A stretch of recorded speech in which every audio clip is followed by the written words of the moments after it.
Yo, it's your boy CD Rome from Watch Your Narrative Podcast, back with another live episode 9, season 3, episode 9. Guys, we got a great episode. We're gonna give you a quick hitter today. We got a lot of stuff going on in the NBA, particularly somewhere around Philadelphia. So I don't know what's going on, but we here to talk about it. We're here to discuss it. So without further ado, we ain't gonna take no much time. We're gonna get to it.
It's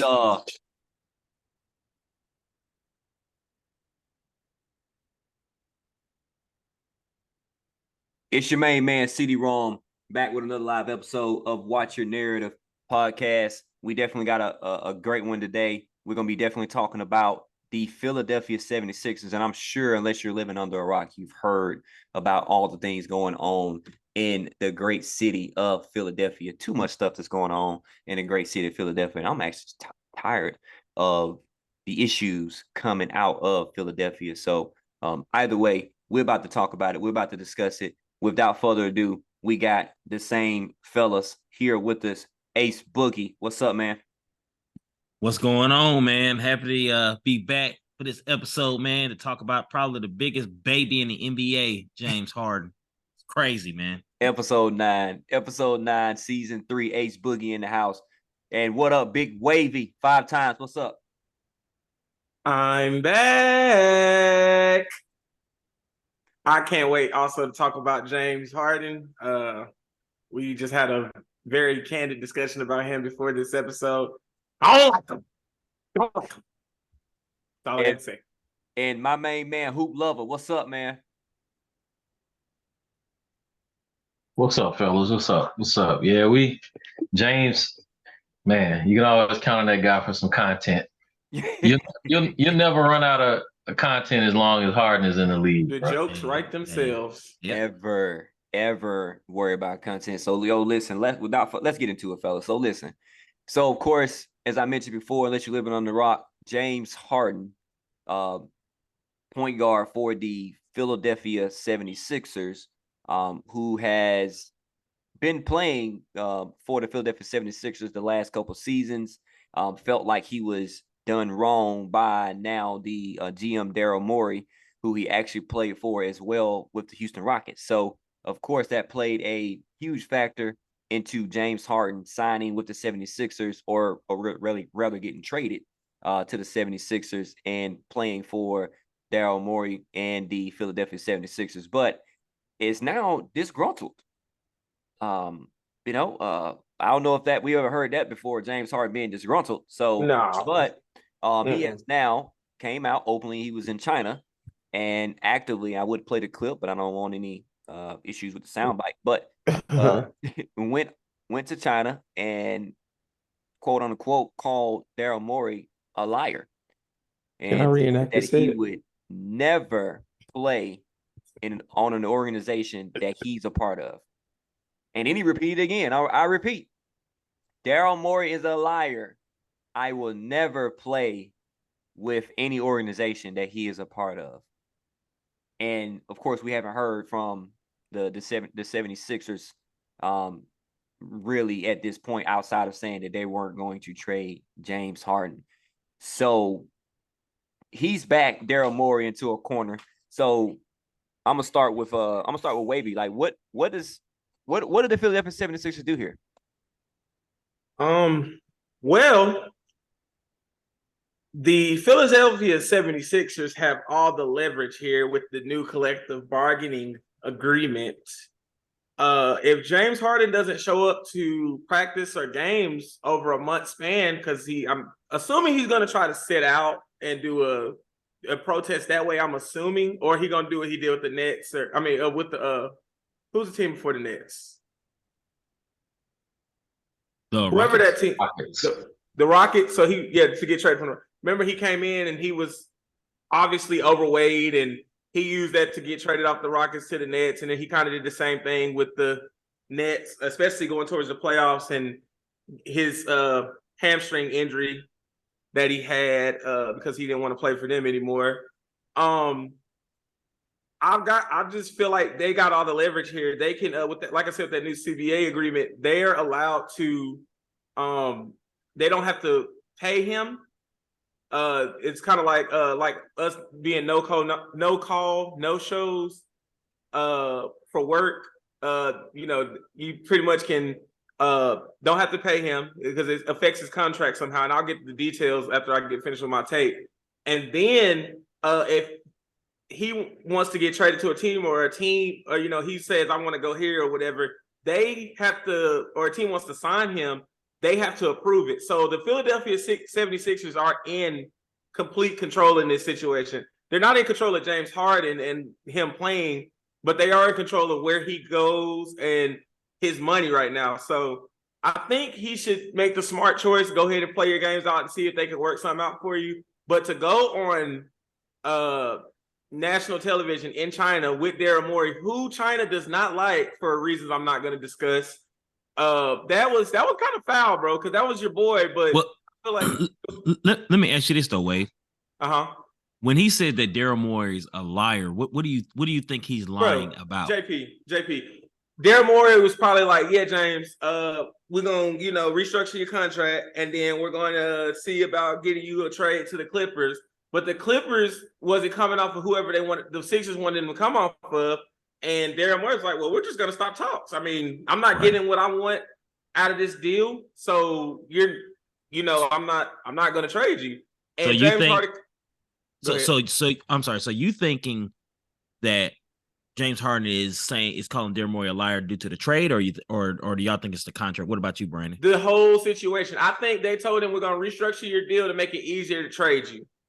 And I feel like people are not willing to take that risk on James Harden being the Clippers and Steve Ballmer, because I think he pretty much does their GM work for them, from what I've heard. I mean, I think they have a GM, but I think the owner of the Clippers actually makes a lot of the deals. So, but I just feel like James felt he was lied to because, like I said, Daryl Morey wasn't getting what he wanted out of the trade, and he stopped talks, which is what normal NBA teams do. When they feel like the deal doesn't benefit them, they stop talking to the other team. Right. And also, they have, like I told you, they have a homeboy contract, JP, where, he was with him in Houston, and James Harden could go party with Lil Baby and go party and do what he wanted, not show up to practice, take a couple games off here and there. And the Sixers are trying to win a championship. They know they have one of the smallest championship windows in the NBA, and it's closing fast. And, James Harden was like, well, let's go ahead and shut it. And Daryl Morey's like, no. And I feel like that's where the vitriol came from, for Daryl Morey to be like, I'm not, James Harden to be like, Daryl Morey is a liar. I don't feel like Daryl Morey is a liar. I don't feel like he's a bad guy. I feel like he was actually being a GM for once in his life and not letting James Harden run the show. Okay, well, Brian, what you think about it, man? You think that James Harden was calling himself or calling Daryl Morey a liar based on a contract, or you think it's based off trade, or both, or what you think? Well, I think James Harden was he may sincerely feel like Daryl Morey lied to him, but my question is, he's going into his 15th year, I think, and he's been around the business long enough to know that until the deal is done, nothing is final. So Right. if he restructured he re-signed there thinking or with the understanding that, hey, I'm going to be traded. But a trade works two ways. Like Wavy Right. was saying, your value isn't what it was 5 years ago or 6 years ago or even Right. 4 years ago. Right. Like, and so another team has to want you. And again, Daryl Morey's job, number one, is to look out for 76ers. Right. That's his primary responsibility. And so James Harden's been around the NBA long enough to know how the business works. And really any business. You go into it, you express what you want and you hope that you develop enough of a relationship to kind of get what you want or to have the team look out for you.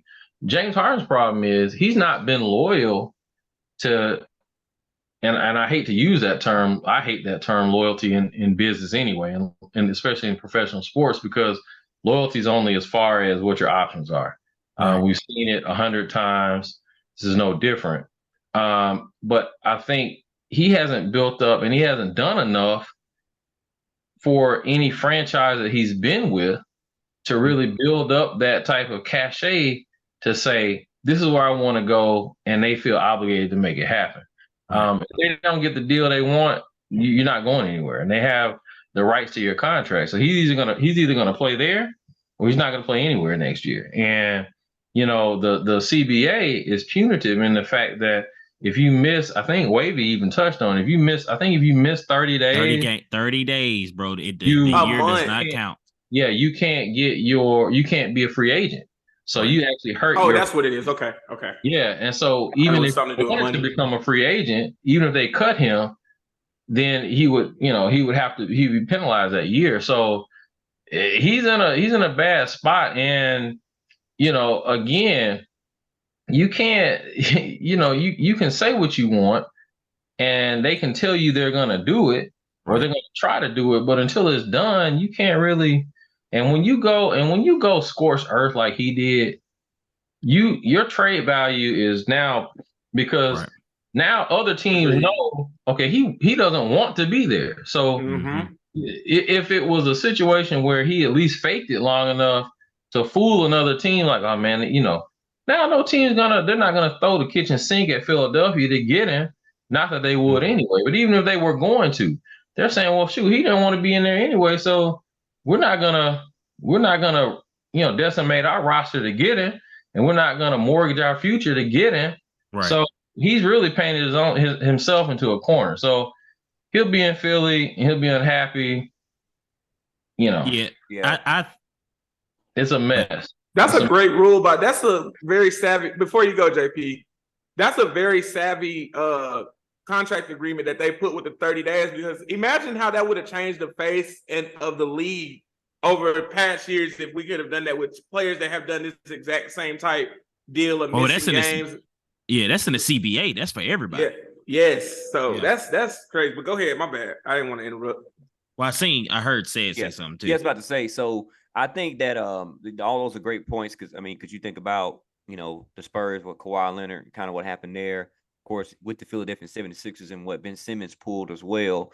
In his case, he kind of, and I'm not gonna speak on his mental health because I don't know, but there are of course clauses and ways around the system. I just hope that James Harden doesn't try to pull those same type deals as well. But is this? I think May said it, man. James Harden, like just like this photo, like dude went scorched earth. Like, did he take it too far? I mean, Boogie, you go ahead. Like, what do you think? Like, what's your okay? Yeah. No, okay. So this is a spoiled baby. This is what spoiled kids do. And the reason why I say that is because James Harden with Daryl Morey has done everything for James Harden at James Harden's will.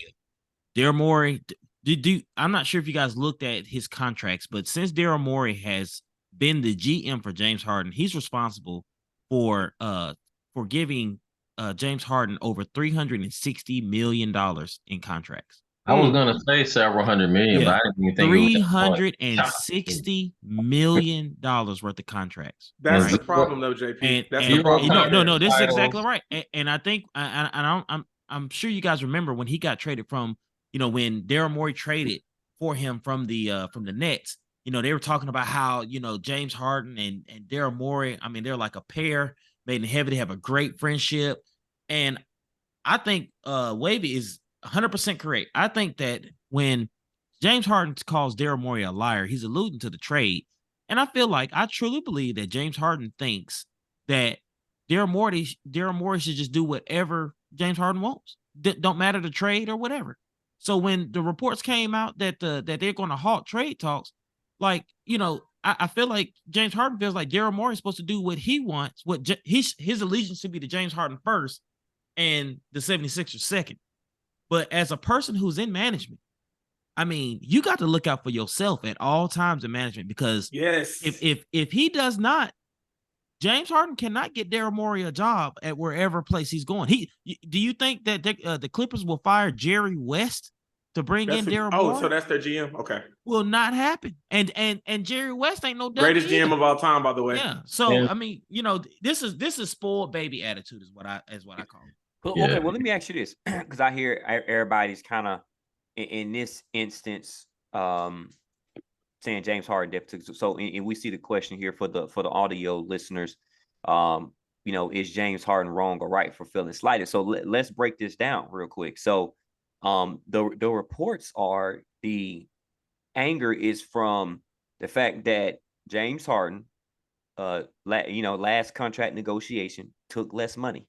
Right, he took less money for the team to be able, of course, to maybe bring more pieces around him. But kind of like, I don't know if you guys remember with Dwayne Wade, when Dwayne Wade did this, he got promised that he would get it on the back end. So same thing with James Harden. It's like, hey, take less money. We get more pieces around you and Joel Embiid, and then when your next negotiation is up, we got you. So I mean, view that from his perspective, and someone taking money off of your plate, off of you and your family's plate, and you trust this person. This is a long relationship. This is relationship. But those are the decisions that you have to make, and you can't. Again, James Harden has been around the NBA for 15 years now. Mm-hmm. He knows things can change on a hair trigger. They can tell you one thing today. Tomorrow could be a totally different, like, what is the movie? I think it was a Draft Day, the movie where Kevin Costner was playing the GM and all the Browns, and he was like, the guy was trying to, screw around with him on some trades he wanted to make on Draft Day. Well, he got the upper hand back, and he said, well, it's a different world than, he said, that's a different deal you offered me 15 minutes ago. He said, well, it's a different world. We live in a different world than it was 15 minutes ago. So James Harden ought to know, and what he's got to also think is that Daryl Morey has to also consider how anything he does now affects Joel Embiid. Right. That's who they're building their future around. Yes. And James Harden has to understand that, like, if they load up on him and they trade away, they do all this stuff and surround Joel Embiid with a bunch of draft picks, rookies, and scrubs, he's going to be out on his net when he's a free agent. So, it's a very complex, and I think James Harden, again, he should have kept his mouth shut just from the business standpoint, because you already didn't have very much leverage as it was. And now whatever leverage you did have, you completely firebombed. And so... if I can slide in, when James Harden took less money, like, let's not act like that he didn't benefit from the PR standpoint from when he took less money. Exactly. Because when he took less money, people were talking about, see, James Harden, he just wants to win. He just wants to do this and wants to do that. That was image repair. Yeah, that's all that was. I mean, it's not as if, like James Harden, and I truly believe this. I think James Harden is one of those friends that wants to benefit from other people but doesn't really want to extend himself. And what I mean by that is, like, we have seen time and time again, how James Harden has fallen apart in the playoffs. And he did it 2 years in a row for the 76ers, just fell apart. So he quit the second year. Not to say maybe Daryl Morey wanted to give him that money, but maybe ownership was like, bro, That's no what way. it is. There is no way we're giving him this money after what we just seen in the playoffs. He is not it.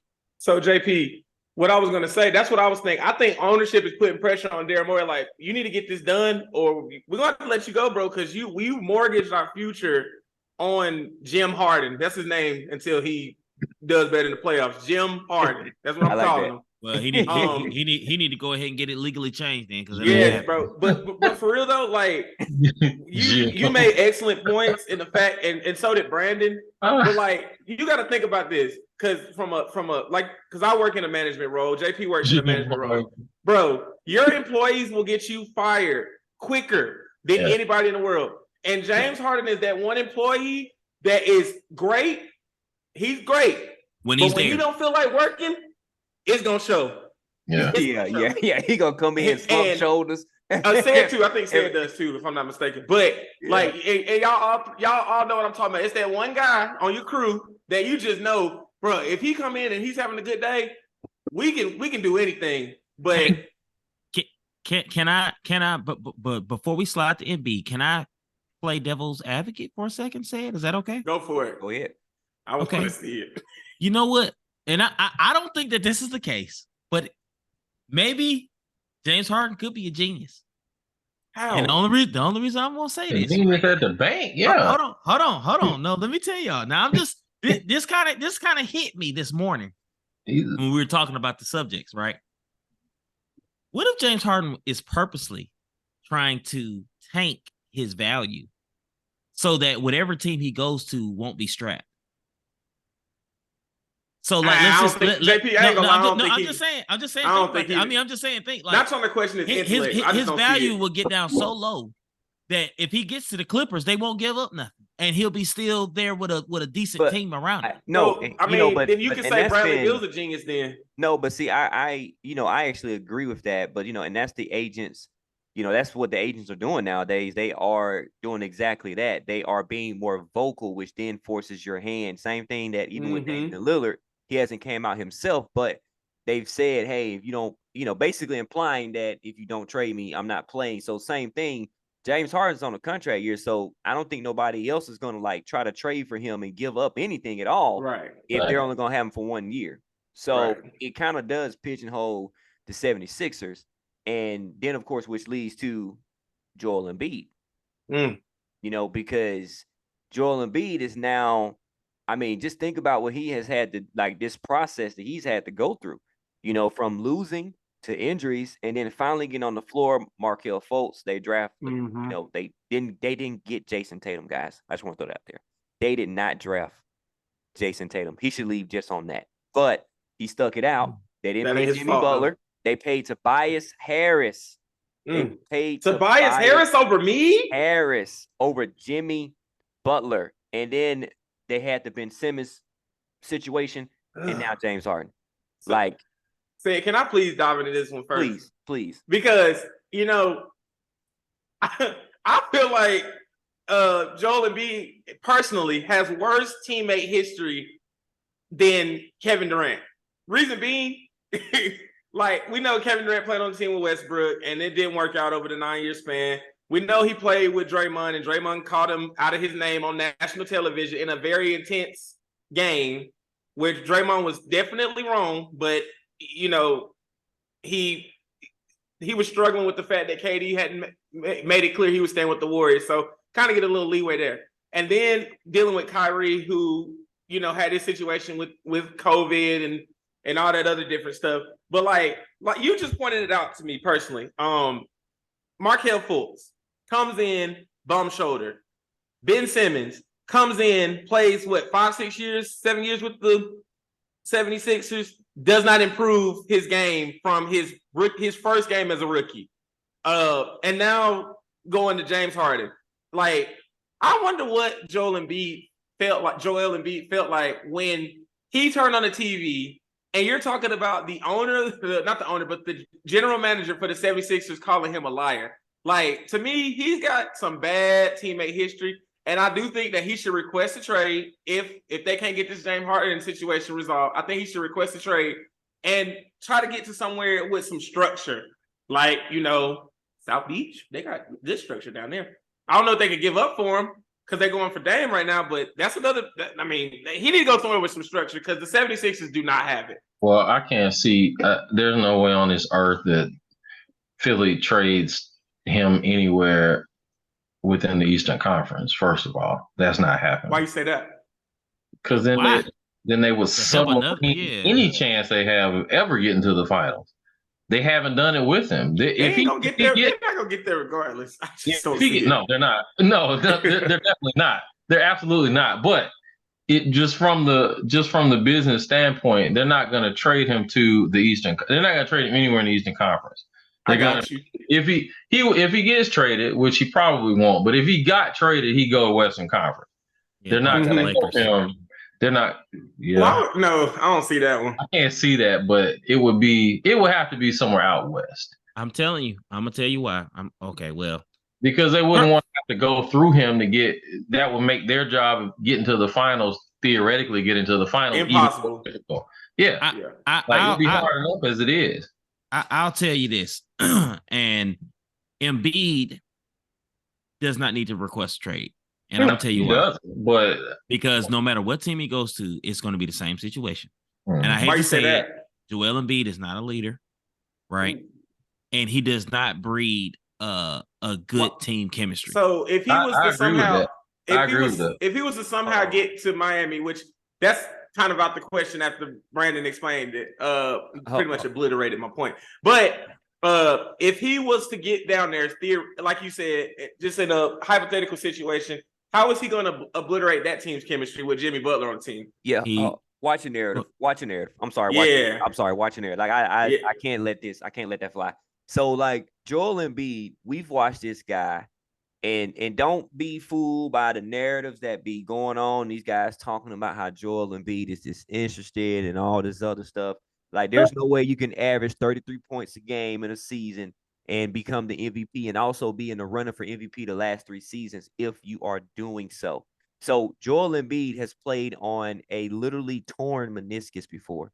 This man is 7'1". You keep bringing that up. Like, I'm with Sid. I'm with Sid. Because guess what? If Derrick Rose tore his meniscus, what was he doing? CD Rome. No, CD Rome. Why you had to go there? That was low. I'm about to tell you. I see what you're saying. If Joel Embiid did not play on that injury, that he would have gotten killed in the media. He played because he was trying to save his own face. No, that's the only reason why he played. Ben Simmons didn't want to play either.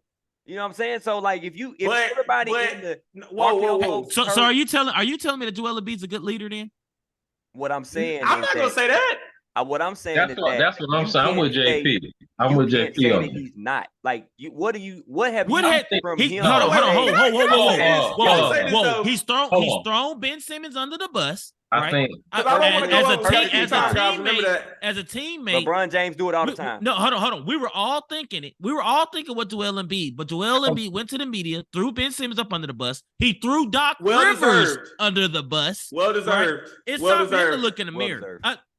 Joel Embiid needs to look in the mirror. I'm with JP to a point. He's not a bad teammate. I think we're conflating bad teammate and bad. He's not a poor leader. But he's not what great. What's up with this narrative, Brandon? I'm trying to explain it. If you're let him talk. If you be quiet for 2 seconds, I'll explain my point. He's not a bad teammate by any stretch of the imagination. He's a great teammate. But these guys aren't running through a wall for Joel Embiid. That's true.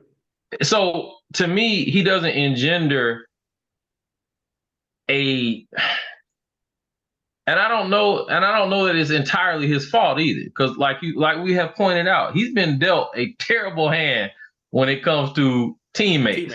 Mm-hmm. But has he though? Yeah. I think we need to look at this now. Come on, JP. With faults, it was injuries. With faults, it was injuries. It was the organization saying, "Hey, just be," and his own injuries. We forget he missed a whole season with a foot injury. His first 3 seasons, And basically. his first 2 seasons, he was kind of in and out with injury. So yeah, he's been dealt a poor hand from that standpoint. But also, I don't see any of his teams running through the wall for Joel Embiid. Nope.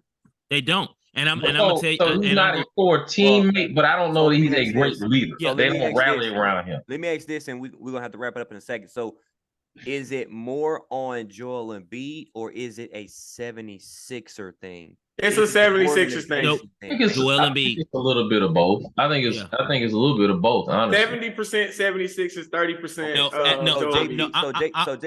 Boogie, you get the floor. Tell me why you say you think it's more Joel Embiid.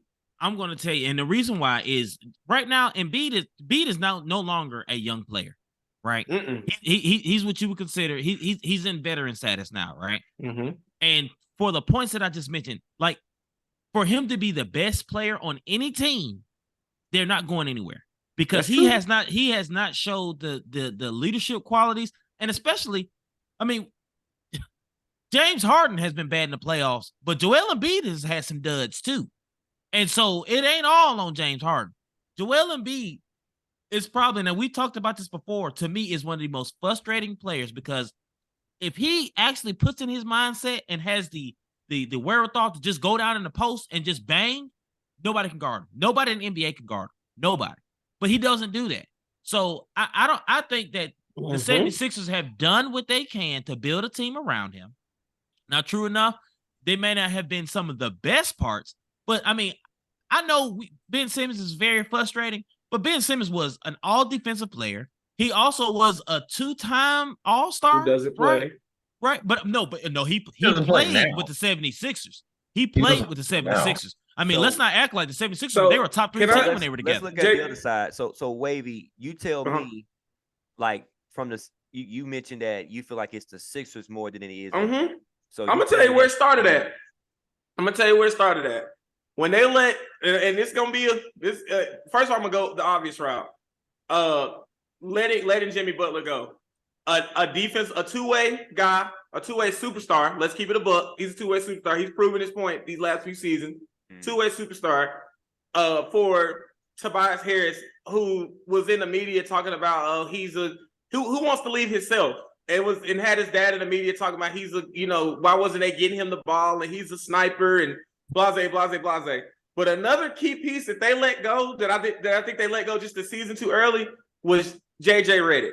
They had all these shooters around Joel Embiid when they were successful before James Harden got there and with Ben Simmons. They had shooters to surround these guys with.